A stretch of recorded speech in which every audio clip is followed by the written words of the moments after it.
Naaresto ng mga operatiba ng District Drug Enforcement Unit ang 4 na lalaki sa isinagawang drug bypass operation sa mismong bahay ng isa sa mga nahuling drug suspect sa lungsod ng Valenzuela.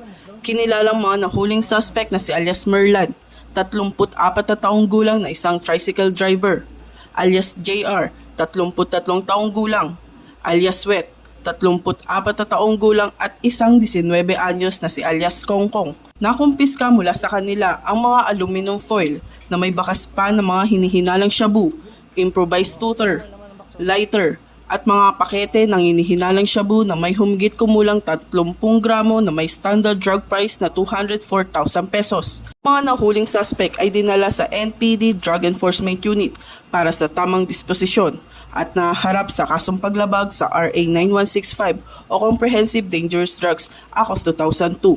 Tinitiyak naman ng Northern Police District na hindi titigil ang mga kapulisan mula sa Kamanava sa pagsugpo sa anumang uri ng kriminalidad, lalo na sa illegal na droga, at mapanagot sa batas ang lahat ng may mahuhuling lumalabag dito.